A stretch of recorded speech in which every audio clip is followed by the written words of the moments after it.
It is the most beneficial system of resting normal functions in the body, which is employed to help balance the metabolism. ठीक है, जितना मैं कराऊँ सिर्फ तुम उतना ही करना, ठीक है, उससे ज़्यादा करने की तुम्हें ज़रूरत नहीं है, ठीक है.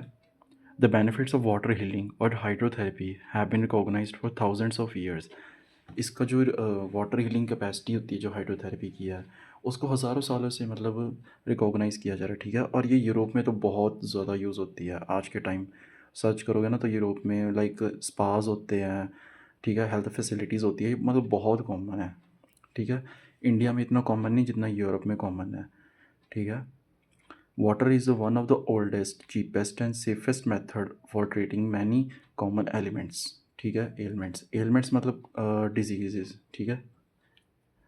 सो अब हिस्ट्री तुम्हें करने की ज़रूरत नहीं है, ठीक है. हिस्ट्री कभी नहीं पूछी जाती, ना तुम्हें लिख कर आनी है एग्ज़ाम में.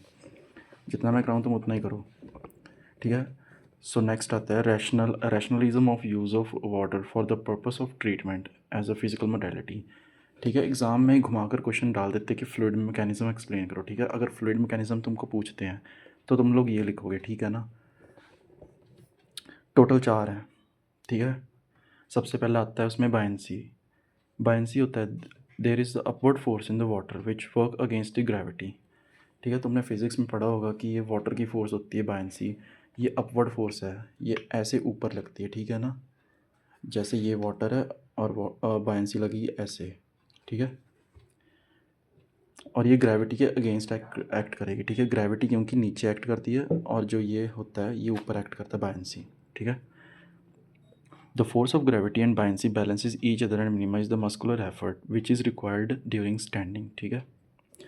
The effect of buoyancy reduces the weight and stress on weight bearing joint. अब वेट बेरिंग जॉइंट कौन से होते हैं? वेट बेरिंग जॉइंट्स वो होते हैं, फॉर एग्जांपल नी जॉइंट, ठीक है. नी जॉइंट होता है, जो नी जॉइंट होता है उस पर तुम्हारा सारा वेट जाता है. एक एंकल जॉइंट होता है, एक नी जॉइंट होता है, ये वेट बेरिंग जॉइंट्स होते हैं क्योंकि सारी बॉडी का वेट इन पे जाता है, ठीक है ना.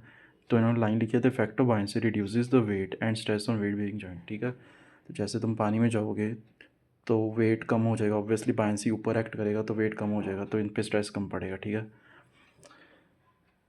These effects of water help to improve balance and coordination of paraplegic or paralytic patients as well as a painful weight bearing joints, ठीक है.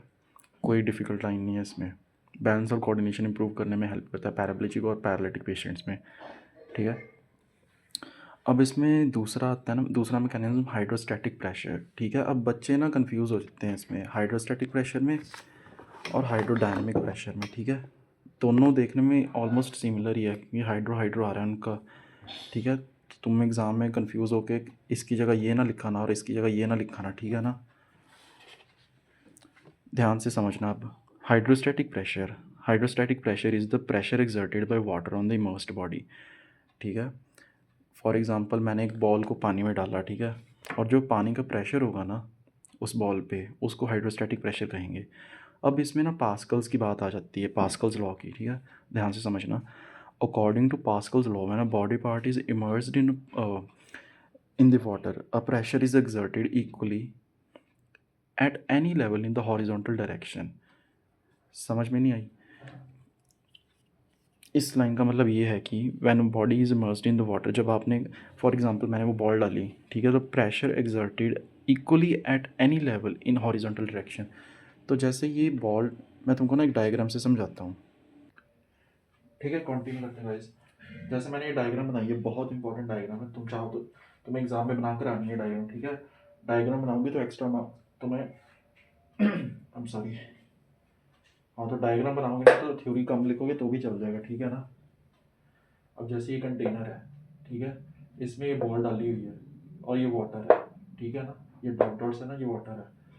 जैसे ये बॉल डाली तुमने, इसमें वाटर के फोर्स ने एक्ट किया एज पर लाइन, ठीक है. डायरेक्शन ऑफ फोर्स तुम ध्यान से देखो, ये है हॉरिजॉन्टल डायरेक्शन, ठीक है. अब ये नहीं करके आना, ना तो फोर्स ऐसे लगनी है वाटर की और ना ही ऐसे लगनी है, ये गलत हो जाएगा, ठीक है. तो तुम्हें ये नहीं बना कर आना, सिर्फ इतना ही बनाना है. ये बॉल है, वाटर है, ये डायरेक्शन ऑफ फोर्स है, हॉरिजॉन्टल डायरेक्शन है, ठीक है ना. और तुम समझ गए होगे और इसको ड्रॉ करके आना, ठीक है ना. कंटिन्यू करते हैं guys. The hydrostatic pressure increases with depth and density of the fluid. बहुत इंपॉर्टेंट लाइन है, लिख कर आनी है। इन्होंने लिखा है कि hydrostatic pressure increases with depth and density of the fluid. ठीक है, जितनी डेप्थ में जाओगे उतना हाइड्रोस्टैटिक बढ़ेगा, जितनी डेप्थ में जाओगे उतना हाइड्रोस्टैटिक बढ़ेगा। ठीक है ना। Therefore, standing and walking in the water is having greater importance to decrease edema. Edema मतलब सबको पता होगा, ठीक है ना। Standing and walking in the water is having greater importance to decrease edema.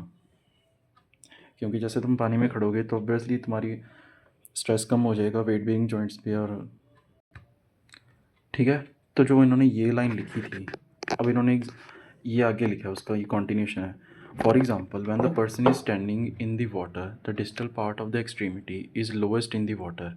Distal part ये देखो, ये नी जॉइंट हो गया, ये प्रॉक्सिमल, ये तुम्हारा क्या हो गया, फीमर, और ये नीचे हो गया टिबिया फिबुला। ठीक है ना। और ये इसको डिस्टल पार्ट होगा, ये तुम्हारा डिस्टल पार्ट होगा। ठीक है ना, डिस्टल पार्ट।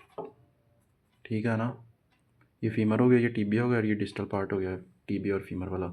तो इन्होंने लिखा है for example when the person is standing in the water the distal part of the extremity is lowest in the water. सबसे ज़्यादा नीचे पानी के यही होगा डिस्टल पार्ट। ठीक है।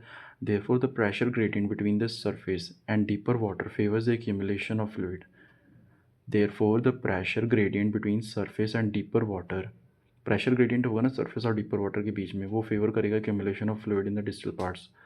ठीक है। और इन्होंने आगे लिखा हुआ, वैसे ये तुम्हें लिखने की इतनी ज़्यादा ज़रूरत तो है नहीं, तुम यहाँ तक की लिख दो। ठीक है, ये मत लिखना तुम। ठीक है। Coming to the next point, hydrodynamic pressure. ठीक है, मैंने तुम्हें एक बात कही थी वो पढ़ाने से पहले कि इन दोनों में कंफ्यूज मत हो जाना। ठीक है, hydrostatic and hydrodynamic pressures are entirely different terms. तो इसकी जगह ये मत लिखना और इसकी जगह ये मत लिखना। ठीक है। कंटिन्यूइंग गाइस, हाइड्रोडायनेमिक प्रेशर, अब यहाँ पे ना कॉल्बे है। हाइड्रोस्टैटिक में था पास्कल, हाइड्रोडायनेमिक में आएगा कॉल्बे। ठीक है, ऐसे याद कर लेना तुम। तो इसमें लिखा है कॉल्बे, कॉल्बे ने कहा है, Colby explains it is the pressure caused by the movement of either the object or the water is called hydrodynamic pressure. ठीक है, उसमें बॉडी को इमर्स किया था तो वाटर की फोर्स लगती थी हॉरिजॉन्टल डायरेक्शन में। इसमें इन्होंने लिखा है कि अगर वाटर की मूवमेंट होगी या फिर अगर ऑब्जेक्ट की मूवमेंट होगी तो ठीक है, तो उस मूवमेंट की वजह से जो प्रेशर, जो फोर्स होगा उसको हम हाइड्रोडायनेमिक प्रेशर कहेंगे। ठीक है ना, इसमें मूवमेंट का रोल है मेन तो। ठीक है, तो मूवमेंट से याद कर लो, हाइड्रोडायनेमिक, डायनेमिक मीन्स मूविंग। ठीक है, जहाँ भी वर्ड डायनेमिक आ गई ना, टर्मिनोलॉजी याद करो। Dynamic means movement, moving, moving, moving, movement, moving, dynamic. ठीक है ना। when the person walks in the water the resistance is encountered and demand is made on the walking muscles। अब बिल्कुल सीधी सी बात लिखी यार, जब तुम अगर पूल में गए होगे तो तुम्हें पता होगा, जैसे तुम पानी में चलोगे, ठीक है, तो तुम्हें रेजिस्टेंस लगती होगी वाटर की। ठीक है, उसने भी उसमें वही बात कही थी हॉरिजॉन्टल, और इसमें भी वही है कि हॉरिजॉन्टल लगती होगी तुम्हें ऑपोजिट डायरेक्शन में रेजिस्टेंस। ऑब्वियसली अगर रेजिस्टेंस लग रही है तो ऑपोजिट डायरेक्शन में लगेगी। ठीक है ना। अब इसमें ना एक ना ये बताया हुआ है, ये अच्छी लाइन है, तुम जितना तेज़ चलोगे ना the faster one you walks the more resistance is encountered. ठीक है, जितना तुम तेज़ जाओगे तो उतना ज़्यादा रेजिस्टेंस तुम्हें लगेगा। ठीक है, कोई अगर स्विमिंग करता है तो तुम मुझसे पूछ लेना। ठीक है, जितना तुम तेज़ जाओगे वाटर का उतना तुम्हें ज़्यादा रेजिस्टेंस आएगा ऑपोजिट डायरेक्शन में वॉकिंग मसल्स पर। ठीक है। हाइड्रोडायनेमिक प्रेशर, नेक्स्ट लाइन है, hydrodynamic pressure provides resistance against the movements of limbs, therefore resistance is used to strengthen the weak muscles. ठीक है, कोई डिफिकल्ट लाइन नहीं है।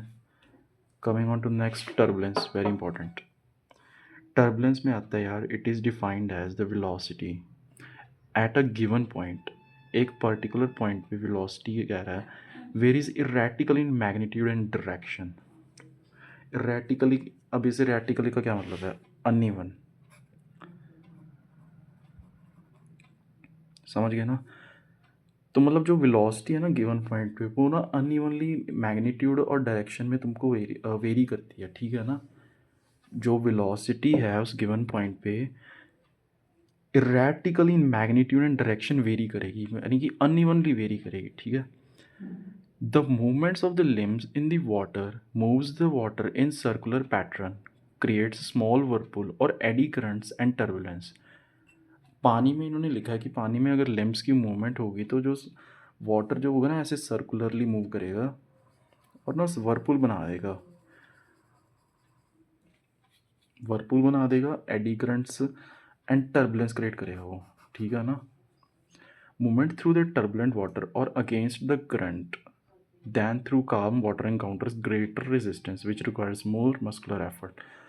इन्होंने लाइन लिखी है मूवमेंट थ्रू टर्बुलेंट वाटर, जो टर्बुलेंट वाटर है ना अगेंस्ट द करंट और अगेंस्ट द करंट, करंट मतलब एडी करंट, ठीक है। आई एम सॉरी गाइस,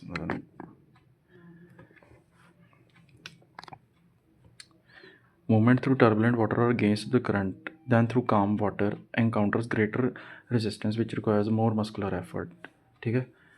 तो अगर लिम्स की मूवमेंट अगर टर्बुलेंट वाटर में होगी दैन थ्रू काम वाटर तो ग्रेटर रेजिस्टेंस आएगा टर्बुलेंट वाटर में, ठीक है। अब इन्होंने ना एक बड़ी अच्छी लाइन लिखी है, combined effects of buoyancy and hydrostatic is helpful in balancing the body in water. जो बायंसी का इफेक्ट है जो अपवर्ड है और हाइड्रोस्टैटिक का इफेक्ट है, ठीक है, जो हॉरिजॉन्टल है, ठीक है, ये ना बैलेंस करने में बहुत ज़्यादा इंपॉर्टेंट रोल प्ले करते हैं दोनों ही। बॉडी को बैलेंस करने में बहुत इंपॉर्टेंट रोल है इनका, ठीक है। The pressure supports the body in all around, ठीक है, मतलब जैसे ये अगर ये बॉडी खड़ी है, ठीक है, वाटर में, तो मतलब इसको ना हर जगह से वाटर सपोर्ट करेगा इवनली, ठीक है, equal degrees in horizontal direction, while buoyancy maintains the vertical position, buoyancy vertical position maintain करेगी और जो हाइड्रोस्टैटिक प्रेशर होगा वो हॉरिजॉन्टल पोजीशन मेंटेन कर देगा, ठीक है। तो कोई इसमें डिफ़िकल्टी वाला काम तो है नहीं, ठीक है, सीधा सीधा लाइंस लिखी हुई हैं, कोई डिफ़िकल्टी है ही नहीं इसमें, ठीक है। अब नेक्स्ट आ जाओ यार, यूजेस ऑफ हाइड्रोथेरेपी। अब हाइड्रोथेरेपी के यूजेस क्या हैं, ठीक है, ध्यान से सुनना। Relieves pain and muscle spasm, ठीक है, सीधी सीधी इन्होंने पॉइंट्स लिखे हुए, तुम बिल्कुल एज इट इज़ लिख कर आओगे एग्जाम में, ठीक है। चाहो तो थोड़ा एक्सप्लेन कर देना, जैसे कि इन्होंने सेकंड पॉइंट लिखा है maintains the range of motion, range of motion सबको ही पता है, ठीक है।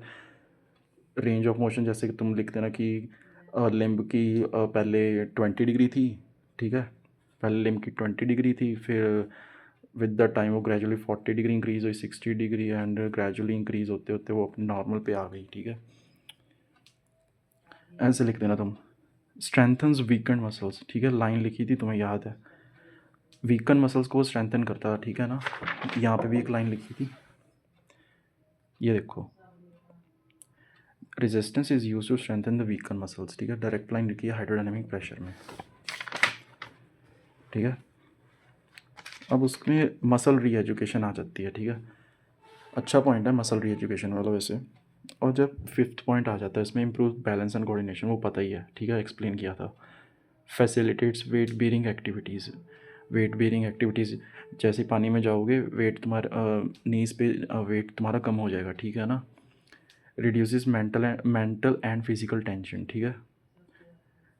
Decreases infections, increases healing process of soft tissue injuries and musculoskeletal disorders. जो सॉफ्ट टिश्यूज़ का हीलिंग प्रोसेस है ना और मस्कुलोस्केलेटल डिसऑर्डर्स होते हैं उनको ये हीलिंग प्रोसेस तेज़ कर देता है, ठीक है ना। Increases in extensibility of scar tissues by relaxing the collagen fibres. Scar tissue की एक्सटेंसिबिलिटी होती है ना वो उसको इंक्रीज़ कर देती है कोलेजन फाइबर्स को रिलैक्स करके, ठीक है। अब नेक्स्ट आता है, next heading is risk cautions and contraindications of hydrotherapy, ठीक है, ध्यान से सुनना। रिस्क है, person with impair temperature sensation are at greater risk of scalding और frostbite at temperature extremes. मान लो यार अगर किसी पेशेंट को गर्म सर्दी का ज़्यादा पता नहीं लग रहा, ठीक है, उसको हमने डाला हाइड्रोथेरेपी यूनिट में, अगर उसको अगर आ ही नहीं रही सेंसेशन, ठीक है, नॉर्मल पे भी नहीं आ रही उसको, तो तेज़ करेंगे तो उसको रिस्क रहेगा ना यार बर्न का। अगर हम लाइक वाटर का टेम्परेचर बढ़ाते रहेंगे तो ना रिस्क रहता है यार कि लाइक ना बर्निंग हो सकती है उससे, तो वो डेंजरस हो सकता है यार, ठीक है। इस वे में तुम लिखोगे। कॉशंस आते हैं when the condition is persistent और रिकरेंट, और प्रेगनेंसी में, ठीक है, इन प्रेगनेंसी में यार जब तक डॉक्टर नहीं लाइक रिकमेंड करते या लाइक तो तब तक तो कॉशियस रहना पड़ता है काफ़ी, मतलब कॉन्ट्रा में तो नहीं है बट फिर भी यार कॉशियस तो रहना पड़ता है, ठीक है। नेक्स्ट आ जाती है contraindications, severe peripheral and vascular diseases, ठीक है। इनमें ये कॉन्ट्रा है। सेकेंड इज़ हेमरेज, हेमरेज तो सबको पता होगा यार, ठीक है, ब्रेन हेमरेज वगैरह है ना, तुमने पढ़ा होगा। Skin infection such as tinea pedis and ringworms, vascular skin conditions, vesicular skin conditions, diabetes और multiple application of hot water to feet और लेग्स, ठीक है। मतलब डायरेक्ट पॉइंट्स लिखे हुए हैं सारे, ठीक है, तुम एज इट इज़ सारे पॉइंट्स लिखो, ठीक है। जैसे ये मल्टीपल स्क्लेरोसिस हो गया, patients with inconvenient of bowel and bladder and patients with indwelling catheters, catheters तुम सबको, इंडवेलिंग कथीटर्स वो होते हैं जो हार्ट में डलते होते हैं सर्जरी के भी, लाइक जो ब्लड फ्लो, जो जैसे ना अगर ये कंस्ट्रिक्ट हो जाती है ना हार्ट की वेसल, तो इसमें कथीटर डलता जाकर, ठीक है, तो इससे ना ब्लड फ्लो सही रहता है अपना। बॉवल एंड ब्लैडर, बॉवल सबको होता है। High and low blood pressure में कॉन्ट्रा है, डायरिया में कॉन्ट्रा है, ठीक है। Patient with blood born infection, HIV, HBV that have open lesions और लीजन्स विच प्रोड्यूस एक्सुडेट और ब्लड, ठीक है। मतलब ओपन वोन्ड्स या किसी को स्किन लीजन है कोई, तो उसमें बिल्कुल ही कॉन्ट्रा इंडिकेटेड है, ठीक है।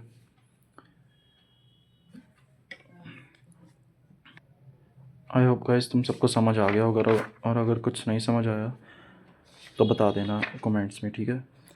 एंड नेक्स्ट लेक्चर में हम करेंगे टेक्निक्स ऑफ हाइड्रोथेरेपी, ठीक है। Thank you.